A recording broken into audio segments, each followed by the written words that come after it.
Bismillahirrahmanirrahim. Assalamualaikum warahmatullahi wabarakatuh. Waalaikumsalam warahmatullahi wabarakatuh.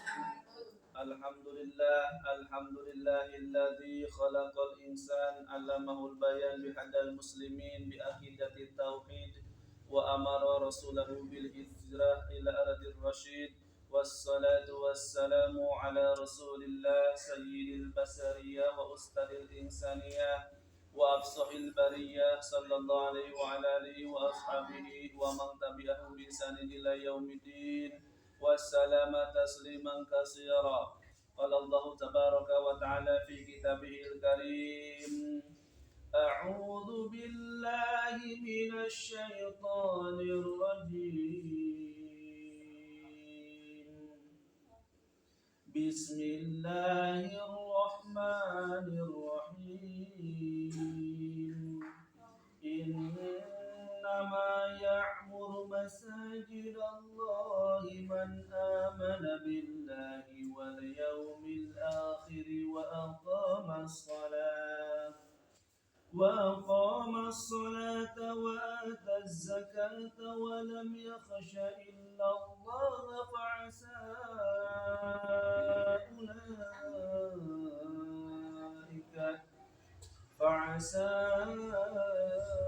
أولئك أن يكونوا من المهتدين.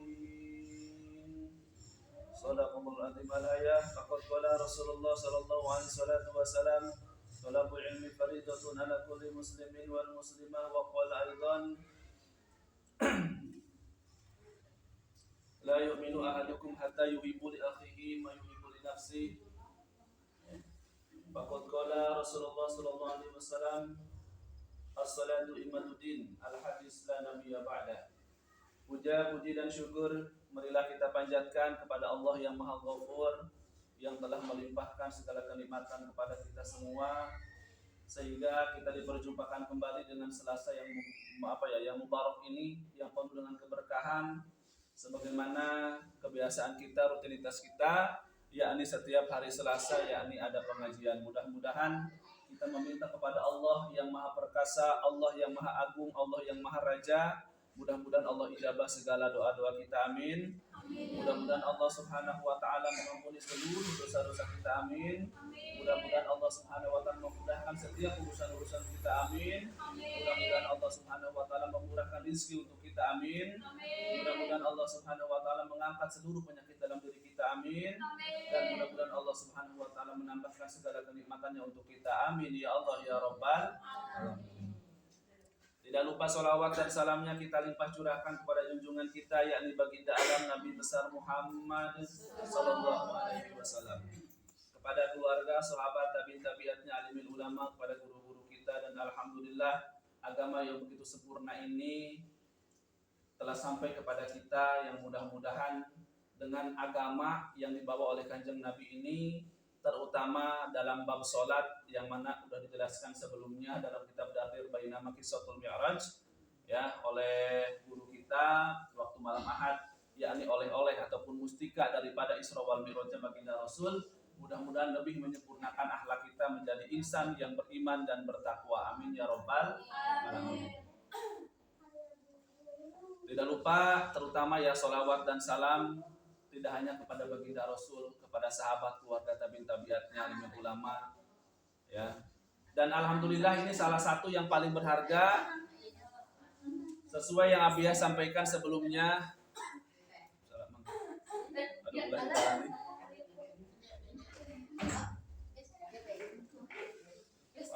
Mama pergi. Itu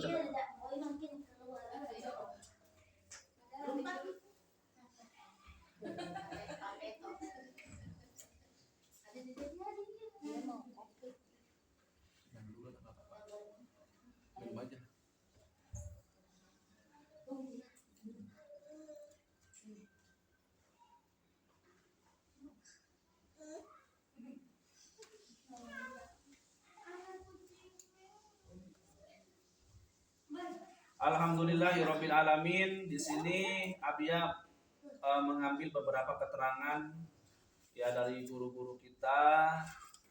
Mereka ibarat bintang-bintang di langit yang menerangi kita yang berada di bumi ini, tidak lain supaya semakin dekat kepada Allah Subhanahu wa taala. Kita to the point aja barangkali ini untuk pembahasan masalah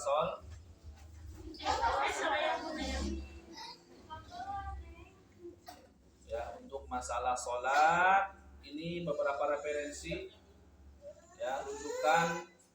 Jadi pertama yang harus diingat, yang pertama semua alimil ulama sepakat bahwa sholat itu ada yang hukumnya wajib, sholat itu ada yang hukumnya sunnah. Sunnah pun terbagi dua, ada sunnah muakkad dan sunnah ghairu muakkad. Hukum sholat ada yang hukumnya mubah, ada yang hukumnya makruh, dan sholat pun ada yang hukumnya haram. Ya, ada sholat yang hukumnya. Oke, Abi ulangi lagi ya. Pertama, sholat itu tidak semuanya wajib. Artinya begini, sholat itu ada yang hukumnya wajib. Sholat apa dulu? Yang kedua, sholat itu ada yang hukumnya sunnah. Itu pun terbagi dua. Ada sunnah muakkad dan sunnah ghairu muakkad. Ya. Dan yang berikutnya, sholat itu ada yang hukumnya mubah. Mubah itu boleh dilaksanakan, nggak dapat pahala, nggak dilaksanakan juga nggak dosa. Yang berikutnya, sholat itu ada yang hukumnya makruh. Kalau dikerjakan, dia mendekati haram. Kalau nggak dikerjakan, dia dapat pahala. Dan yang terakhir ada sholat, betul sholat, ya, tetapi haram. Yang bahkan dengan sholat dia dapat dosa, bukan dapat pahala. Ya, dia dapat laknat dari Allah. Dia dapat murka dari Allah. Dicatatkan begitu banyak dosanya. Itu dengan sholat. Pertanyaannya mungkin akan Abi bahas adalah sholat yang bagaimana yang wajib itu. Sholat yang bagaimana yang sunnah itu. Sholat yang bagaimana yang mubah, yang makruh, yang haram. Ya, berarti ini menandakan bahwa sholat itu banyak jenisnya. Sudah pun banyak jenisnya dan banyak sekali perbedaannya.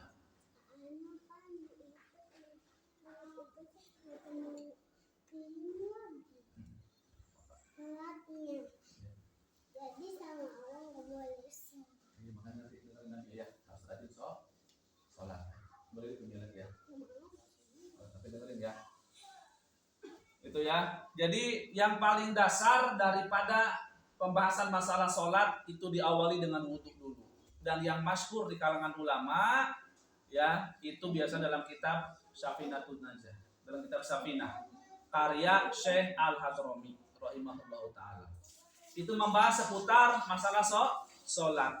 Dari mulai sebelum sholat kita ngapain dulu. Ternyata ada adab-adabnya, nggak ujuk-ujuk tiba waktu sholat adzan kita sholat, nggak bisa begitu. Ada yang mesti kita kerjakan dulu. Ya ibarat kita itu mau pergi ke Bayah misalkan, kita periksa dompetnya ada enggak, uangnya bawa enggak, HP ketinggalan apa enggak, kita naik kendaraan kuncinya di mana, anak istri gimana itu, rumah dikunci apa tidak. Ya begitupun sholat. Ketika adzan sudah tiba, kita enggak mungkin ujuk-ujuk langsung sholat. Ada tahap-tahap. Di sanalah ketika itu Allah Ta'ala berfirman yang maknanya begini, sesungguhnya dengan sholat itulah orang akan terjauh dari perbuatan keji dan munkar. Harusnya dengan sholat jadi orang beriman, bertakwa, jadi orang soleh, orang beradab, orang yang tahu cara menghormati, menghargai. Ya itu dengan sholat. Tetapi dengan sholat ternyata membawa petaka. Ya tadi yang Abi sampaikan begitu banyaknya cabang-cabang masalah sholat. Yang paling dasar dalam kitab Safinatun Najah. Ya ini pun dibahas dari rukun iman, rukun Islam, tentang la ilaha illallah, tentang bismillah, tentang lain sebagainya, tentang tanda-tanda orang-orang balik. Itu di mana berbeda di parukunan. Kalau parukunan itu yang dibahas itu pertama juga ya tentang masalah sholat, baru kemudian wudhu. Kalau di sini di kitab Safinah itu wudhu dulu, baru masalah sholat, gitu ya. Kemudian dalam kitab pasolatan ini pasolatan juga ya. Ini apalagi yang dibahas masalah adzan, bahkan dari adzan dulu yang dibahas untuk menuju sholat. Ya dari adzan dulu yang dibahas. Kenapa? Berarti tidak segampang yang kita pikirkan, yang kita bayangkan. Bahkan sebelum menjelang sholat itu harus tahu doanya, harus bisa doanya. Doa adzan bagaimana, doa qomat bagaimana. Nah, kemudian juga ada Winda pernah bertanya ya ke Abi waktu malam, Abi nih kalau sholat sendiri qomat apa tidak ya? Pernah nanya. Abi tanya ke ibu-ibu, kalau sholat sendiri itu qomat dulu apa tidak? Dalilnya dari mana? Sebab kita agama itu nggak bisa dibuat-buat, nggak seperti kita nasi uduk. Terserah kita mau pakai kerupuk, mau tidak, mau pakai sambal, mau sedikit, mau banyak, nggak bisa. Agama sudah ada takarannya. Dilebihkan dosa, dolalah, sesat. Dikurangkan apalagi barang siapa yang mengurangkan atau apalagi berbohong atas nama Rasulullah, kata Nabi, persiapkanlah tempat duduknya dalam neraka. Ya, dan ternyata ya kebiasaan kita kalau sholat sendiri itu harus qomat dulu, ternyata ada dalilnya. Besar lupa ya. Itu ada. Memang harus qomat. Qomat itu mau sebelum mau berjamaah ataupun tidak, tetap harus ada qomat. Itu ada. Kalau nggak qomat dosa nggak? Tidak dosa. Inilah perbedaannya tentang hukum. Hukum itu bahasa Arabnya fikih. Ya. Ya, nanti disuruh teh Gabi lagi nih. Sana sama Mami aja. Ya. Nanti ibu-ibu nih jangan kaget kalau masalah sholat berbeda antar para alimul ulama. Jangankan antar kiai sekarang, di zaman dahulu beda. Apa buktinya? Kunut saja. Ada yang pakai, ada yang tidak. Jadi bukan zaman kita, perbedaan sudah ada sejak zaman dulu. Jadi jangan Abia titip kepada ibu-ibu semua, kalau ada yang cocok dipakai, kalau tidak ada yang cocok jangan diperdebatkan. Jadi jangan sampai, karena setiap orang itu punya jalur masing-masing, mau kemana arahnya. Begitu ya. Masalah bersedekah, misalkan di sini Abia mengajarkan, ya, misalkan seperti ini, misalkan di yang lain oh enggak harusnya begini, misalkan itu jangan diperdebatkan. Kenapa alasannya? Itulah sholat. Jangankan ulama yang sekarang, ulama namanya ulama kholaf, ya, ulama salaf zaman dulu pun udah begitu. Makanya kata Nabi dalam kitab Arba'atul Muhatab disampaikan, sesungguhnya banyaknya perbedaan di antara umatku adalah rahmat, adalah kasih sayang. Kenapa kok banyak yang berbeda? Untuk memudahkan. Ya, contoh tarawih misalkan di sana 2-3, di sini 11 misalkan. Kok bisa berbeda? Untuk memudahkan. Kita mah yang nggak kerja malam 2-3 sedang. 2-3 sedang.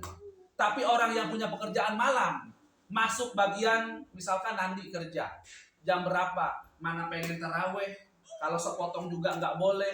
Ngambil keputusan, mau 11, mau di rumah saja. Maka diperbolehkan. Itulah hukum. Hukum itu bisa melebar dan bisa menyempit. Ya, itu hukum. Makanya sekarang masalah sholat dulu. Kita mulai dari mana? Ya, kita mulai dari yang tercepat saja, yaitu masalah wudu. Ya. Makanya dalam perukunan disampaikan di sini paslon dan anapun ari parduna iman, iman kok iman, parduna wudu di sini ya. Jadi kita harus tahu ada berapa saja. Kalau di yang lain di sini kita bisa pindah ya. Kita bisa pindah dibahas nih kita kalau sebelum wudu ini ada cebok dulu nih, cebok harus dibahas jadi ya. Ibu-ibu nih masalah cebok dulu. Soalnya kata baginda Rasul ya, banyak umatku masuk neraka bukan karena dosa yang besar, tapi karena dosa yang sahabat bertanya, apa ya Rasulullah? Dosa kecil apakah yang dapat menyebabkan orang itu umatmu masuk ke dalam neraka? Kata baginda Rasul, al-lisanu wa at-toharoh. Ya, karena omongannya dan karena kesuciannya. Ya, kita bahas masalah kesucian karena kalau omongan bisa bersih dengan wudu. Kalau kesucian itu bukan anggota wudu, tapi itu adab-adab sebelum berwudu. Ya. Pertama untuk cebok yang perempuan ini ya, jangan sampai salah membersihkan. Membersihkan ada adabnya. Pertama harus tangan kiri. Ada pakai tangan kanan di sini? Nggak ada. Atau pakai tangan orang ada nggak? Nggak ada. Jangan ya. Jangan. Cukup tangan sendiri saja. Pertama. Yang kedua tidak boleh menghadap kiblat. Itu yang kedua harus diingat. Yang ketiga tidak boleh bersuara. Suara omongan. Kalau suara yang lain boleh. Ya. Kadang-kadang kencing keluar dengan hitut-hitut. Nah biasa nggak. Itu jadi masalah ya tama. Gitu ya. Kamu nyembukur nggak kalau luar misalkan. Misalkan kamarian. Yang satu bu pesan dari Abia satu. Jangan pernah kencing BAB sambil gosok gigi. Nggak boleh. Nggak boleh, itu makruh. Sambil kencing, sambil BAB, sambil begini gosok gigi. Misalkan kagok udah kesel gitu ya, bisa baik. Jangan, itu makruh. Pertama,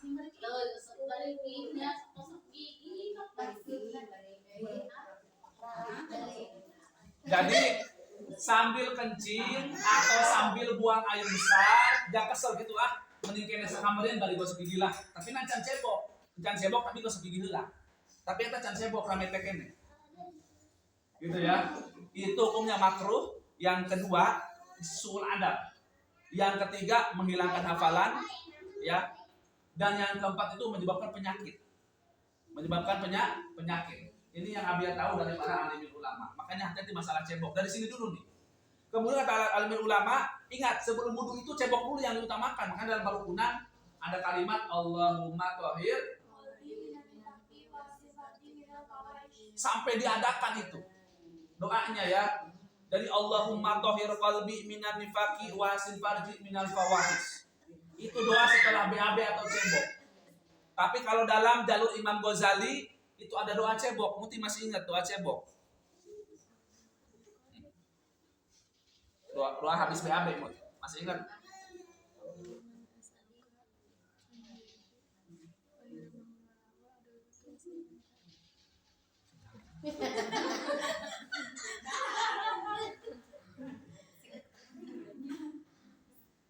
Dawa itu busla ada mana?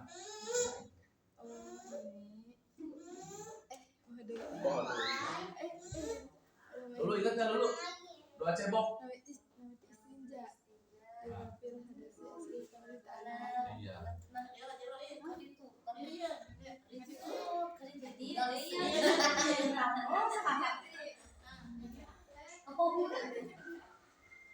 Ya, usahakan doa dari ini dulu. Ya, nawaitul istinja lirofil wal ghaiti fadlillahi ta'ala. Ya, itu doa cebok, doa OB. Kalau kencing, Allahumma thahhir qalbi, harus dari sana. Abia lihat beberapa kitab itu sumber dari sana dulu. Ya. Itu dibacanya dalam hati, jangan diucapkan. Tidak boleh, itu soal adab. Polisi. Ya. Nah, itu pun ceboknya kata ulama harus sampai bersih, nggak boleh ada licin-licin. Kalau ada licin-licin itu bulu bersih itu najis. Pertama, wudunya batal, yang kedua sholatnya pun batal. Dari sana dulu ya, ini pikir dulu kita sebelum menuju, karena percuma wudunya benar, tapi ceboknya ternyata masih kene gitu. Yang kedua, celana dalam pun usahakan diganti setiap mau sholat. Kita mati ending misalkan orang sampai ke maghrib kita kene baik celana dalamnya. Sampai misalkan bau hangit misalkan. Kamu sampai bau apek daki segala dirinya gitunya. Itu bersihkan dulu, diganti. Yang berikutnya yang perempuan meskipun pakai mukena, usahakan tetap berbusana. Tetap berbusana, usahakan. Gitu ya. Oke. Cebok sudah, sekarang menuju tempat wudu. Nanti kita praktek sholat. Ya. Untuk masalah wudu, laki dan perempuan intinya adalah sama. Rukun wudunya sama. Rata-rata sama semua. Paling yang berbeda antar madhab saja. Antar madhab. Di Imam Hanafi ini masalah wudu, ibu bisa ngalian kurang ait orang ilmu nama mual gampang jadi satu batur. Itunya mual gampang. Wudu diurang, eta kudu hiji-hiji. Masalah lagi di tangan ya tangan. Kumur. Ini praktek itu. Hidung ya hidung. Muka ya muka, tangan kanan, tangan kiri, kemudian membasuh ke kepala, bukan rambut, gitu ya. Kemudian telinga, kemudian terakhir kaki. Oke ya, itu normalnya mazhab Syafi'i. Yang kedua, kalau ketemu nanti ada yang berwudu, kemudian membasuh kedua tangan, ya kemudian kumur disatukan dengan hidung, itu mazhab Maliki. Harus diingat, bising ke pendak di mana baik orang sholat, di mana dibayar, kamu punya gitunya, misalkan. Kalau kita tahu, jadi tahu nanti. Ya kalau nggak tahu jadi tahu, sekarang diberitahu dulu. Disatukan, ya. Kumur dia dibuang, ini dibersihkan. Ya. Kemudian muka, ya. Kemudian muka. Kemudian ini rambut disatukan dengan telinga. Itu untuk Maliki. Bisa nanti ke pendak di mana baik. Kalau wudunya beda, ingat, kalau wudunya beda, sholatnya pun beda. Jadi gampang nanti nilainya. Ini sholatnya begini, pasti wudunya begitu. Ya. Kalau wudunya begitu, itu laki perempuan, suami istri bisa jadi nggak batal. Nih, ini hal harus diingat ibu-ibu nih, harus tahu dulu nih. Bisingkin anak kurang pondok di mana atau kumaha baik. Beda madhab namanya. Ya, perbedaan pendapat madhab. Begitu ya. Itu Itu apa ya? Dasar kita. Ngepekna. Oke, di urang mah tahlilan aya, di itu mah teu aya tahlilan. Di urang mah nggak mau mulai na aya, di itu mah teu aya nggak mau mulai. Misal, oke kadinya. Lah pokoknya tanggal beda, tarawihna itu mah 11, ya mah 2 tilu. Oke beda anak ka mana? Subuhna pake kunut, ya mah teu pake. Kitu ke kadituna. Ieu mah kudu make mukena bae, ieu mah misalkan bisa kerudungnya panjang, yang penting mah bisa tetap sholat. Nah, begitu. Nah sekarang diuraikan dulu. Iya.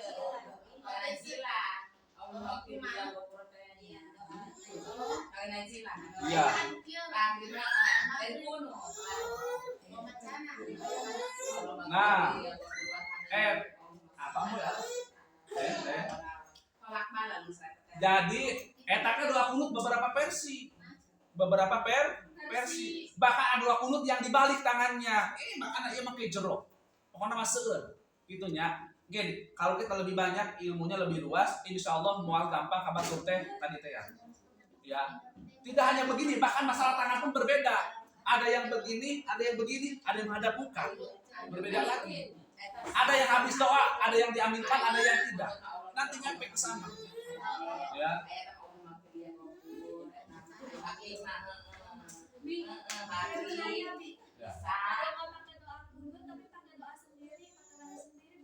Batal sholatnya. Inilah pentingnya mondok. Ya, dalam mazhab Syafi'i itu batal. Kenapa alasannya? Karena sholat subuh jangan sampai sama seperti yang lain, seperti sholat qobliyah dan ba'diyah. Makanya pentingnya mondok harus bisa. Berarti misalkan ada doa yang harus kita sebatas tahu, ada doa yang memang wajib hafal. Terus berlaku. Ini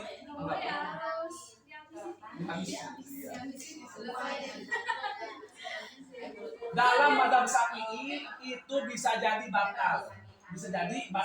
Enggak batal kecuali kalau dia tidak hafal.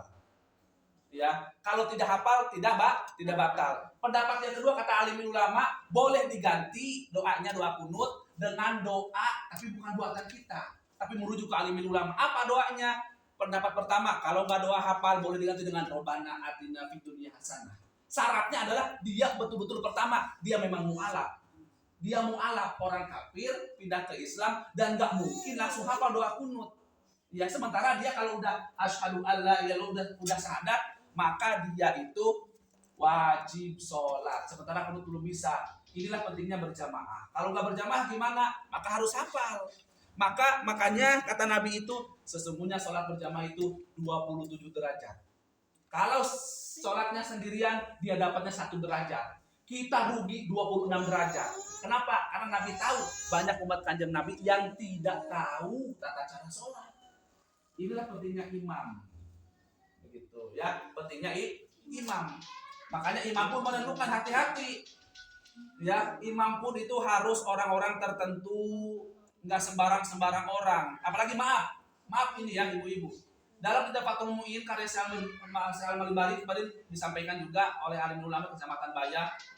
Seorang kiai yang sering berpakaian kolor pendek keluar dan orang itu makruh jadi imam.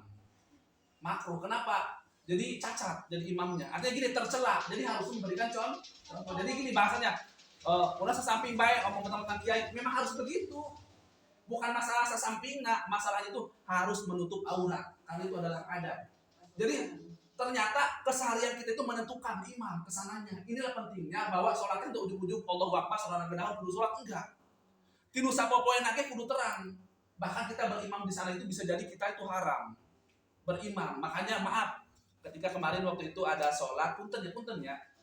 Kak Obat pernah jadi sholat imamnya Pak Anta punten ya disebut nama ya gitunya. Beliau sholat sendiri. Karena beliau itu punya pikirnya, punya ilmunya, jadi tahu, oh ini kualitasnya mungkin menurut beliau berbeda. Maka kita boleh membatalkan sholat. Ibu dipimpin ke kuabiyah sholat di taraweh, kemudian hati tidak nyaman dan tidak ridho, putuskan sholatnya, sholat sendiri. Karena kalau dilanjutkan, pertama sholatnya cacat, tidak sempurna, meskipun berjamaah juga nggak dapat pahala. Ya, yang kedua lebih afdol kalau diputuskan, artinya sabaris rejen tapi sholat masing-masing terjadi masalah. Makanya jorok sholat man, gitu ya. Ini harus dia terangkan karena kita setiap bulan itu dengan para alim ulama dibayar itu kita ada apa ya? Ada semua itu marawah kitab itu ya, ayo berak kita berakun, iya karya Syekh Anu, Imam Anu, Kiai Anu, ulama Anu, bla bla bla bla, akhirnya disimpulkan, gitu ya. Begitu ya, masya Allah. Makanya ngepet. Akhirnya kalau dari cara wudhunya aja udah beda, mukena pasti akan beda. Ya, mukena aja cara pakainya nanti kalau misalkan rada jerokan dia bakal sholat. Ya, bahkan ada justru kadang ada yang berlebihan. Justru ada yang bercadar tetap sholat, dia batal sholatnya. Kenapa? Karena hidungnya tidak nempel. Ini salah satu rukun sholat juga. Ya, hidung. Makanya yang pesek-pesek wayahna ketika bangkit dikaitkan gitu kan. Itu ada tuh. Pahalanya besar di hidung. Makanya beruntung hidungnya mancung yang enggak mah tuh sabar baik. Gitu.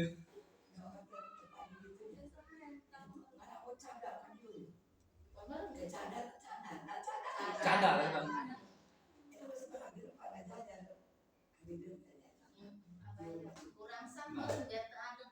Belum tentu.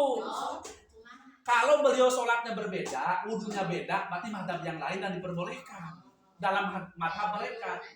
Madhab itu madhaba ilaihi. Jadi madhab itu madhaba ilaihi, jalur yang dilalui. Urang teh iring imam nu mana. Begitu ya. Urang mah sadayana di dia rata-ratana Imam Syafi'i. Ya. Jadi beliau itu namanya Muhammad bin Idris Asy-Syafi'i. Namanya Muhammad, cuman ngambil kunnya terakhir Imam Syafi'i saja. Itu beliau yang apa? Ketika mau dilahirkan, beliau komen kepada Allah, "Ya Allah, aku ingin menghafalkan Quran dulu dalam perut ibuku." Ya, akhirnya setelah 4 tahun baru beliau keluar dan sudah hafal Quran. Beliau pertama kali waktu itu ada sejarah umur 6 tahun memimpin sholat. Kenapa? Sudah pasti baca Quran. Umur 16 tahun sudah berfatwa. Orang zaman sekarang 16 tahun bisa apa? Ya, kalau beliau sudah bisa berfatwa, alhamdulillah. Nah, mudah-mudahan ada itu berkat dari apa? Dari kesungguhan ibunya juga, peran seorang ibu, didikan seorang ibu ketika anak dalam kandungan. Begitu ya. Nah, jadi dari kebiasaan-kebiasaan itu kemudian ada nanti efeknya, ada yang mimpin imam itu siapa, harus bagaimana, syarat-syaratnya begitu ya. Cuma kita mah laju nama jadi imamah mual urang pemualan berenang di baratnya imam sadaya nama buat munfarid baik, sholatnya tidak baik. Kumaha tata carana? Tahap pertama dari cebok udah selesai, sekarang masalah wudhu. Ya, ini wudhu itu banyak yang kesalahan. Yang pas digali ternyata dalam beberapa kitab masolatan, ya, pang bagus-bagus nah wudhu, eta kena nama keran langsung supaya cipratan air nate tidak masuk lagi ke dalam gayung, ke dalam itu. Soalnya kalau sudah ciprat meskipun kecil, namanya air mustakmal, air yang makruh digunakan wudhu. Tapi orang mau mandi pasar bulan kumaha, tapi nggak pakai wudhu, tapi itu kena tercemar. Selama tidak bau, tidak berubah warna, berubah rasa, maka tetap saja pakai wudhu. Tapi orang meskipun wudhu bersih, ya tapi orang pas dia darinya kita dipakai kurang sudah pakai itu mustakmal. Ya, itu makruh dipakai berwudhu. Suci tapi tidak begitu mensucikan. Gitu ya. Itu dalam mazhab Syafi'i. Kalau dalam mazhab yang lain justru bagusnya itu Rasulullah tuh pakai aqua plus. Ya Rasulullah ini berwudhu nih, bola mudah kurat naon pakai ieu. Ya. Jadi Rasulullah itu begini. Dalam sebuah riwayat baginda Rasulullah SAW dalam kitab Bukhari wal Muslim disampaikan, Nabi itu kalau berwudu tidak lebih daripada 1 gelas. Cukup untuk seluruh anggota badannya, anggota wudu. Terus juga urang. Wudu nama teh bener teh henteu. Kadang-kadang seember. Urang mah ningali ember leutik ember cetnya. Nabi mau pakai wudu. Nabi Muhammad segini. Misalkan pertanyaannya, kok abia kumaha bisa sakieu? Kan ada fikih, ada hukum, ada tata caranya. Jadi yang membuat sah berwudu itu bukan karena banyak airnya, kecuali memang yang ada itu ya, yang 2 bulan, 1 bulan itu ya, itu nanti bahasanya bagian air. Bukan masalah air banyak atau sedikitnya, makna bener apa wudu terusak semua. Itu ya. Nabi kalau segini pakai wudu, airnya jatuh ke bawah segini ya. Punten punya 500 orang bekas kotoran anak kami pakai wudu. Segini awalnya. Itu salah satu mukjizat baginda Rasulullah SAW. Sahabat melihat Rasulullah tadi wajor itu kan punten punya tinukina mancar cai 500 orang tinuk kacau anak kebagian tinuk cai sekian. Itulah baginda Rasulullah SAW. Wajar ya, wajar ini makna ribuan. Yang Islam itu adalah agama terbesar di muka bumi ini. Hampir 80% Islam. Kita ya. Kenapa? Yang menyaksikan sendiri mah luar biasa. Uluna sakieu tapi ratusan sahabatnya kebagian ngocor. Pertama, apakah mereka boleh mengambil air wudhu dari? Nah itu beda lagi hukumnya. Itu Nabi. Kalau kesalahan kita harus bau segala baik. Bau bawang, bau terasi, bau naon. Rasulullah wangi. Jangankan tangannya, keringatnya jadi berputar, jadi parfum keringatnya. Kurang keringat dijadikan parfum, waktu malam pingsan. Teler begitu ya. Nah masalah wudhu tadi juga dari gambaran perbedaan-perbedaannya. Yang penting kita itu masing-masing saja. Ya kalau bahasa Arabnya mungkin laki hukum waliyadin. Terus itu bahasanya untuk orang kafir artinya begini. Kita itu harus toleransi kepada yang lain. Yang penting mereka tetap mau sholat, gitu ya, melaksanakan kewajiban sesuai dengan kepercayaan mereka dan jalur mazhab dari kita ya, mazhabnya masing-masing. Ada pertanyaan Bu?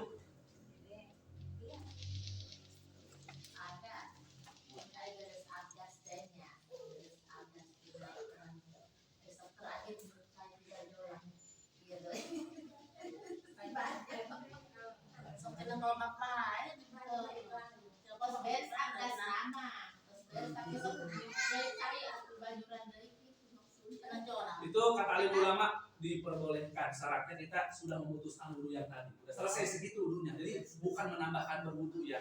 Tapi kita niatkan ini mah lain deui. Lain deui ya silakan. Ya silakan. Cuma memang alim bagus sama ulah gitu. Memang kan satu kali wajib tapi sunnahnya 3 kali. 3 kali dibasuh. Ini pun katanya begini nih. Nah, ini lihat ini. Jadi harus sampai ini, sampai beberapa kali sampai bersih ini ya. Kalau pakai ini mah dikobok kan, pakai kayu nggak bisa pakai kayu ya, disiup begini, ya. Ini tidak bakal siup ke sini, begini. Ibu mau kayak kayu, kayak baskom. Coba orang cai menangani cai hujan, kayak cai, orang cai temu, namun ibarat temu selam, yang biru, orang bau coba gitu ya, aku dulu gitu wangi cai hujan tapi kayak kayu, kayak baskom doang, siup aja. Udah syaratnya udah sampai jadi mustakmal ya. Yang kedua cari turun kepanasan mustakmal kurang bagus. Pakai wudhu kurang ya iya boleh tapi kurang bagus ya. Ibarat orang ngawudhu kiamat dengan guna cabena setengah misal kalau batu itu nyala ada yang guna pakai sepai itu ibaratnya begitu. Jadi kurang cok begitulah gitu ya. Ada 7 apa 8 ya dari kitab Sabinah yang tentang masalah air gitu ya. Kita mungkin udah praktek. Tahu dulu udah selesai, kita praktek heula pokoknya ya Pak langsung jeung doana jeung pikirna. Apa gerakan heula ya beres tuh. Gerakan heula. Udah beres. Nanti kita berdoa menghadap kiblat doa wudu.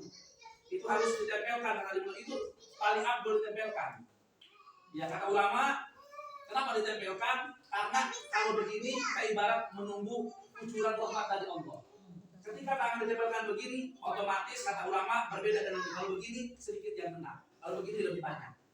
Ya, maka udah begini usapkan ke muka kita. Ya, ini sunnah, diusapkan. Gitu ya. Sudah selesai wudhu, nah kemudian menuju tempat sholat. Ini untuk perempuan. Ya, kalau dalam Sakinah juga ada perbedaan ya, perbedaan sholat antara laki dan perempuan, cuma nggak begitu detail. Sebenarnya di mana kita Kifayatul Ahyar itu ada 2 ciri, ya. Kalau perempuan itu utamakan punten ya, dia nempel bagusnya, nempel rapat semua. Ini rapat, jangan ada bolong-bolong di sini, rapat semua, rapat ini begini, ya. Jadi kayak posisi sempurna, siap begini, ya. Kemudian usahakan pakai mukena pun ini dagu bawah tidak boleh kelihatan. Kalau bisa sampai begini.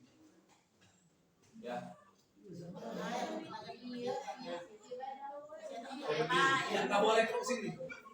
Jadi kalau sampai ini begini cemong, bisa apa? Gitu ya. Gitu ya. si baik saya punya kan mah herang eta di segala lapangan bola. Pakai jeroan lagi pakai orang jadikan sepertinya. Nah, dulu ada yang bertanya waktu Abia di Rohis, tanya Abia kalau sholat kita bukannya begitu, apakah keseharian juga begitu? Iya, ya. Kalau ingin tahu hijab yang syar'i, maka apa yang digunakan untuk sholat digunakan juga untuk keseharian. Itu namanya hijab syar'i. Aurat yang syar'i begitu. Cuma tadi itu kan kita malah kesetujuan mau pakai mukena juga, pakai kerudung juga. Alhamdulillah.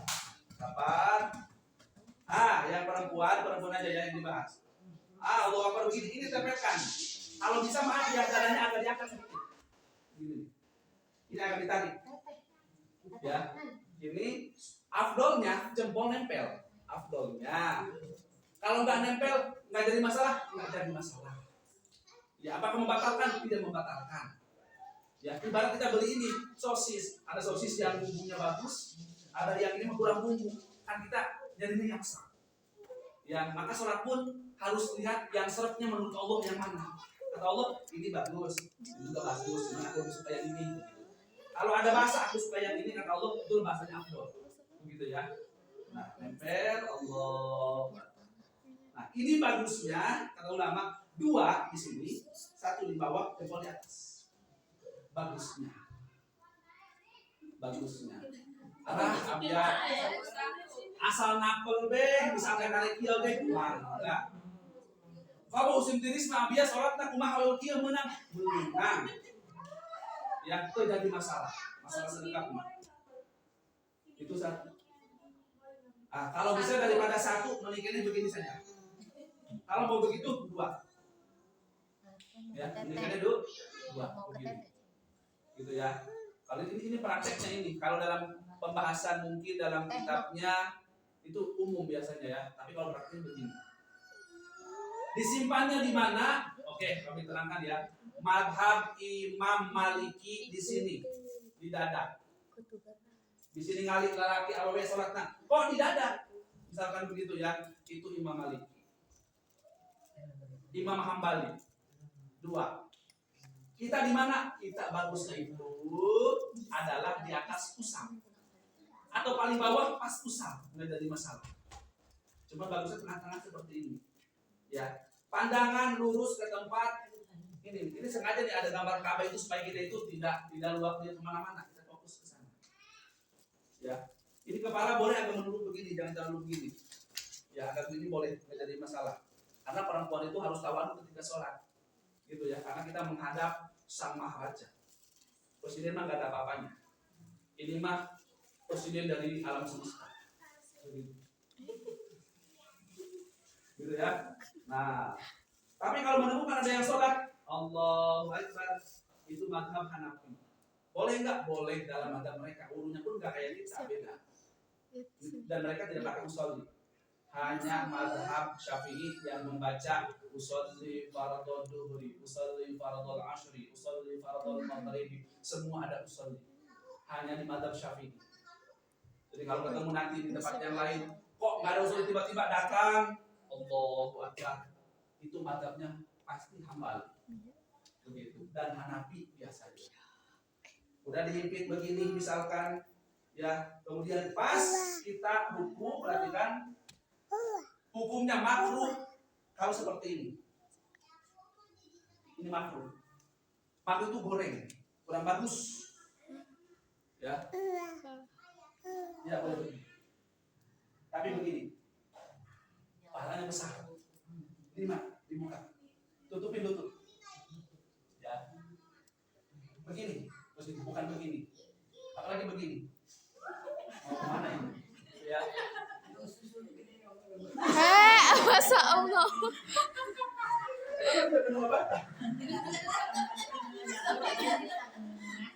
Biar kebayangkan yang orang Arab yang ulama merencanakan ayat Kutang. mengerti rajin tadi kan kebayang. Tapi kan beda di dunia, beda alamnya, berenangnya.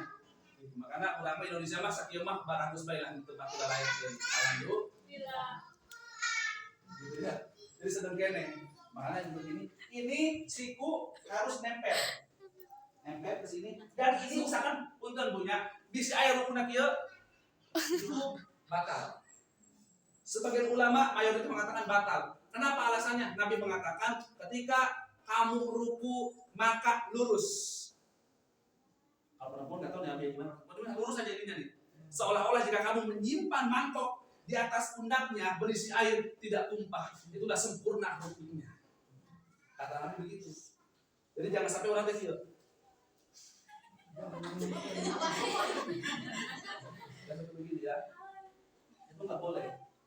Meskipun begini tetap rata. Jadi ini nih, bukan namanya. Paling ini sedikit aja begini, berarti usahakan ini lurus. Tapi ini nggak terlalu bengkok. Ya, syukur-syukur kalau misalkan ini ya, nggak tahu deh kalau perempuan. Kalau kita makan kalau rapet begini nggak enak, nggak nyaman begitu ya. Lato-lato udah mesti ada, mengurangkan begitu ya. Nah, udah begini, Ini Pak. dia mau dulu, ya. Udah begini, kemudian ya Allah. Nah, kata ulama, kalau yang pertama takbir nempel, yang kedua usahakan di bawah. Ini sebagai pembeda bahwa itu bukan takbiratul ihram. Berarti yang kayak gimana? Gini yang pertama mah Allahu Akbar. Kayak gini ya. Yang bisa begini mah enggak boleh nempel lagi, agak bawah. Allah. Agak bawah. Jangan disamakan dengan yang pertama. Karena yang pertama itu takbiratul ihram memulai sholat, yang kedua adalah melanjutkan rakaat. Berbeda. Ya. Sampai sini ada pertanyaan? Kan ada yang seruput, terus begini yang ada nempel jempolnya itu boleh emang Gini.